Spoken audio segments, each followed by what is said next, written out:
You are now watching the home of Sakinah TV. Our aim is to become the world's most well-known and trusted source of informative, educational, entertaining content in the field of Islam, and provide inspirational programs and broadcasting dedicated to English-speaking Muslims and to those interested in Islam from around the globe. We consider it our main responsibility to carry out the important work of da'wah to the Western and Islamic world, but also to equally support the present and future generations in achieving a voice in the world of modern media. As an organization, we are firmly committed in providing the highest level of services without exception. Our programs are structured around three key strands: information, education, and entertainment, all within the platform of Islamic Sharia. Because Sakinah TV is here to help the revival of true Islam in the Western world, our programs reflect the ethics and values of the Orthodox Muslim world. Our broadcasting and creative departments are dedicated towards having a constant flow of interesting and exciting programs. We also broadcast programs from around the world which reflect our own innovative and exciting production values. By using the most sophisticated methods of production, we aim to provide programming which is second to none. Insha'Allah, this channel will give to Muslims what they have been long waiting for, an expression of their own voice alongside Western media.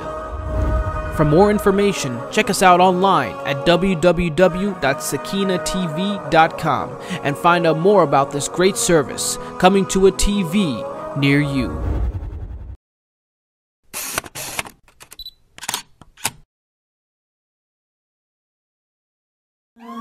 See all these acts of terrorism, all these terrorist groups, it's all done in the name of Islam, the desire to wipe Israel off the map. You see this group ISIS, convert or die. Assalamu alaikum wa rahmatullahi wa barakatuh. This is Saeed Raga, and beside me I have Sheikh Abu Sumayya. Yahya Abu Sumayya. Sheikh Yahya Abu Sumayya. I have known this man for over almost, 16 years. Yeah, mashallah, tabarakallah. Welcome to a new show called First Hand, where we will address some of the issues that we're dealing with as a Muslim community in the West. Now, what inspired this show is an ad that we saw on some of the posters that is being posted by the city of Toronto, which I think is a brilliant idea, and I thank the city of Toronto for doing such a wonderful thing. And the poster, just to let you know what the poster is, perhaps you may see the image of that poster in this video. The poster have two people facing each other. One of them is saying, a man is saying to a hijabi sister, a sister who's wearing hijab, he's saying to her, go back wherever you're from. Am I right? Go back to where you came from. Go back to where you came from. And she's saying, where? North York? Now, this was sponsored by the city of Toronto, and we would like to say to the city of Toronto, on behalf of all Muslims, thank you very, very much. Now, I'm sitting here with Abu Sumayya, may Allah subhanahu wa ta'ala reward him, and we want to share with you our experience.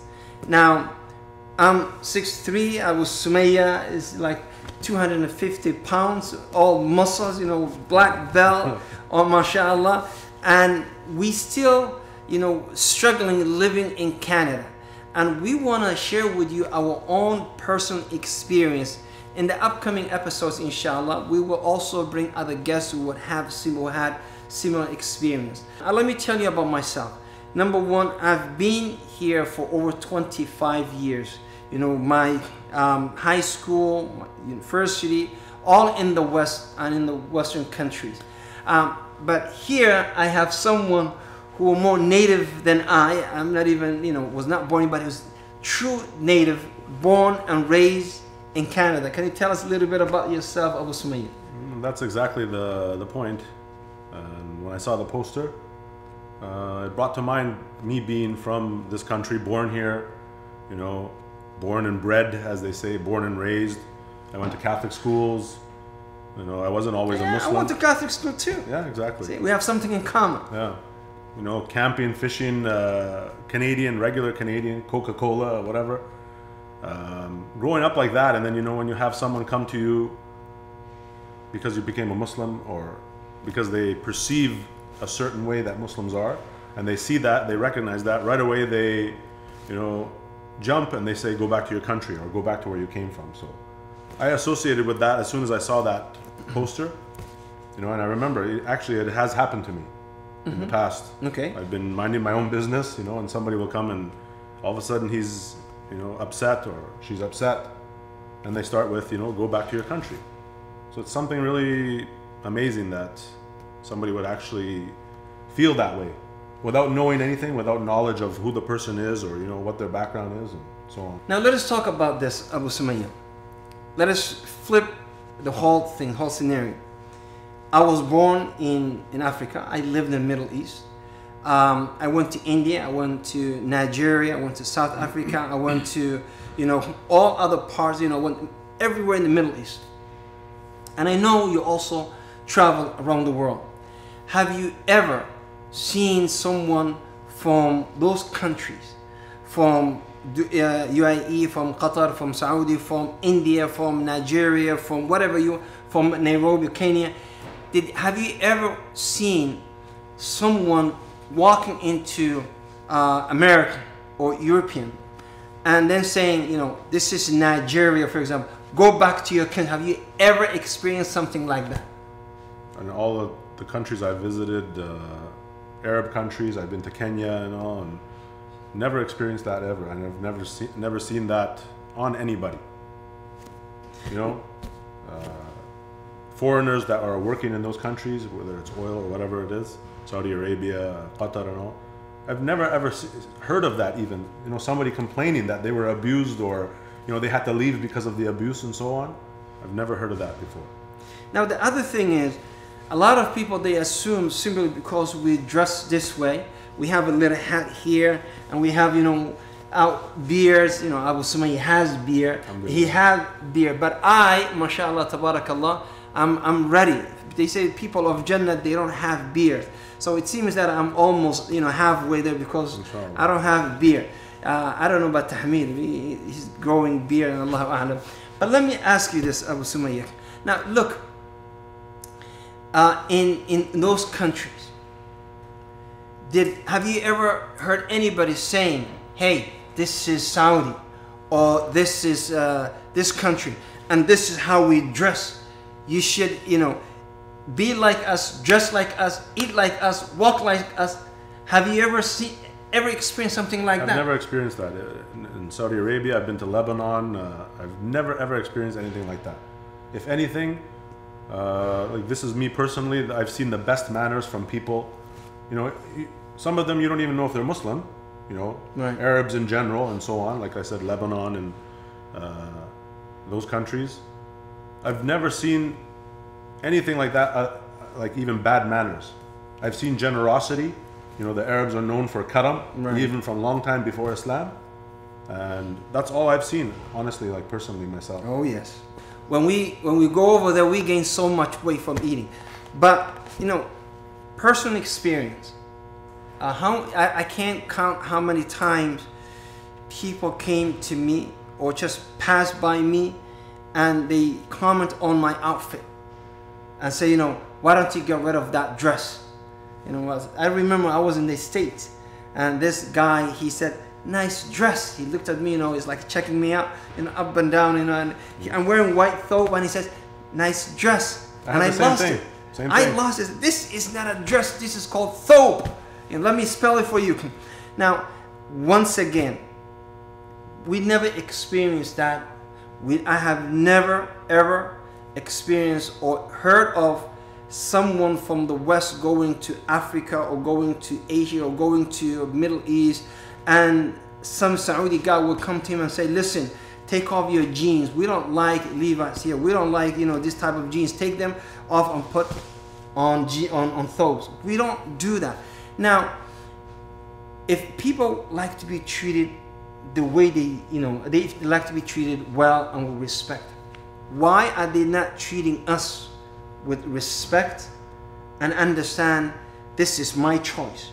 I can go to Walmart, I can go anywhere else and buy jeans, and you know, and I do have jeans, by the way. We have, you know, sports outfits, we have, but it's my choice to dress like this.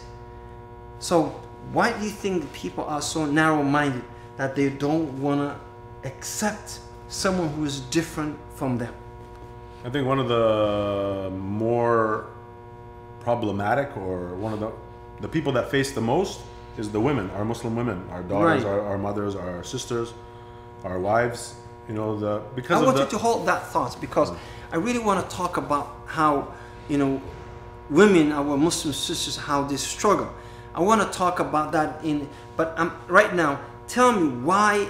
I want to know why these people don't think we deserve the respect that they're asking for. I think it's ignorance based on the media. Number one. Based on the media. Based on the media. You know, the image that they have, Right. when they see this individual with the beard or the thobe or whatever it is, the image that they have from the media, from the news reports, and what they've seen, like I said, we all know about, you know, shootings and terrorist acts and so on. So when they see this image now, they associate it with that. So they feel that they have to kind of, like, you know, do their part in, like, you know, telling that person to go back to their country, or we don't need you here, or we don't want your kind here. Right? I think the only person that I would accept for him or her to tell me to go back to your country would be the natives. People who were lived, this is their country. They're entitled to say, go back to your country. You know, even though it's not polite. And I have never heard any one of them ever saying that to us. But we do hear a lot of people who are not from those people telling us to go back to your country.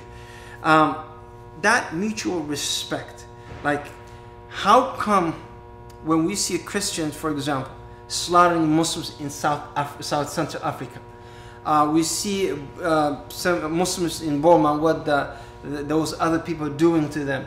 We see Muslims in Philippines, in Thailand, sold. The Muslims, literally, little girls are sold for $1,000, for up to $4,000, based on how pretty she is and how healthy this young man is. The prices of Muslims in Philippines and Thailand goes from, you know, 1,000 to 4,000, and these are the people from Burma who, you know, rush and run away and, you know, try to save their life. You know, what is the problem? We don't judge them based on what someone else did. We don't judge them because what those people did. Why are they judging us for something that we didn't do it? Yeah. You know, all of your children, I believe they were born here. My children were, all of them were born here except one. Yeah. You know, yet they don't feel Canadians. They don't feel and by the way, you know, so how do we address that? How can we educate these people? Yeah, it's not easy, and especially for children, and especially for, like, you know, you have daughters, young daughters, and they might start wearing the hijab in middle school or junior high school, and so on, and they have to face this abuse. And it's not an easy thing. If you can imagine, if you just put yourself in the shoes of a child or a youth, right? Go back to think like when you were a youth, like how scary it can be, right? How terrifying it could be, when all of a sudden you're the only one and everybody is pointing the finger at you or blaming you for something. You know, it's not an easy thing. And why is that disrespect there on the part of those people, those individuals? Because it's not everybody. You know, there at the same time there are Canadian people, you know, non-Muslims and so on, that go out of their way actually to repel these kind of things. And if they see it, they actually, like, you know, from personal experience, again, there have been people that are non-Muslims that they've come to the rescue of our wives or of our daughters, you know, that were being ridiculed or being abused in public, in the store or whatever, the shopping store or the shopping mall, and they come to the rescue and they actually defend Muslims. So it's not everybody. It's true. Yeah, absolutely. And I think, you know, our Prime Minister is on the top of the list those people who come and rescue Muslims. And we love, you know, our Prime Minister, you know, not Harper definitely, but, you know, Trudeau. We love Trudeau because he's treating us as human beings. He's treating us as, you know, Canadians. He's not treating us any different. And that's why we voted for him, and we love him for that, and we thank him for that. Now, my question to you, Abu Sumayya, do we have to change our lifestyle, our way of life, to satisfy these people? In general, no. You don't have to, we don't have to change our lives or become a certain culture, or, you know, we all know that Canada, especially, is they say multicultural, they say diverse. Right. You know, all different kinds. I grew up, like, you know, closer to Italian culture. You know, the food we ate and the way we family values and all, and actually every country, every culture has these things or parts of these things. So it's not like you have to, you know, change overnight, or you have to, you know, become something else. Right. As long as it doesn't interfere with the religion, with your worship of Allah subhanahu wa ta'ala, like, you know, you're permitted to do these things. Now, let me ask you this question. Freedom of expression, freedom of speech. These things are something that we enjoy. And I don't know, I don't think you don't understand how precious that is to me. Someone who didn't have freedom of speech, freedom of expression, freedom of religion, in many ways. Now, who came from a country that a lot of restrictions were applied on us.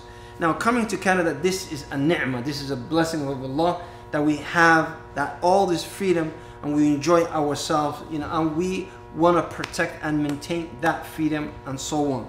Do you think the word freedom should be loosely used? Like, what's it freedom? Now, if I come and I insult you, or insult your faith, or curse your prophet, or say something, would that consider to be a freedom of speech? When I say, you know, hey, this is free country, I can say what I want to say, I can do what I want to do, you know, I'm entitled of my opinion. I don't like your prophet. Is that considered to be a freedom of speech that is encouraged?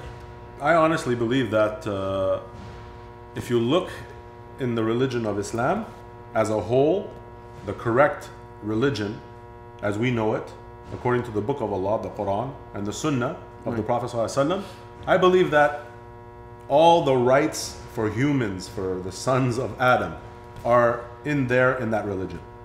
Like, you know, when it comes to freedom of speech or women's rights and, you know, this, and you don't need all of this, you know, other groups, or we need to fight for this or we need to fight for that.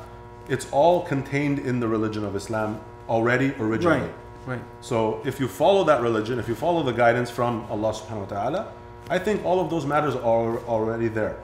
Absolutely. There are things that, like, you know, people want to talk about freedom of speech. There are things that are just not proper, respectful of any religion, of anything on a human level, right? We would never ever say anything about any prophet of God. We would never say anything, like, you know, that involves what we call fawahish, or, like, you know, just evil, abominable things that God is not pleased with. Right. And if you look in the religion or Christianity and so on, and Judaism, in those religions, these same things are already there also. Me being one, like, you know, I grew up on this. I grew up on reading the Bible and, you know, studying Christianity. Oh, yeah. These things were already there. Yeah. I would never say, like, for example, the name of God in vain. Like, we knew that when we grew up, you know, don't use the Lord thy God's name in vain. So I would never, like, you know, use it in a swear or like stuff like that, or curse God. You know, may Allah save us. But even before I was a Muslim, I would never do these things. So there's a limit to, like, freedom of speech. And I believe you find that already in the religion. Right. And absolutely, that's what I was thinking about, because I don't think, the way I understood freedom of speech and the freedom itself is, as long as I'm not harming someone else, as you said, and also not disrespecting, or, you know, I'm entitled to express my views, but not on expenses of others. You know? Even if you ask a non-Muslim, can you imagine if somebody was to curse somebody else's mother, right? Would anybody think, like, you know, this is just, it's no big deal, it's freedom of speech? No. No, but what about when it comes to, you know, God Almighty, or prophets of God and so on. I don't think anybody would accept that. Absolutely.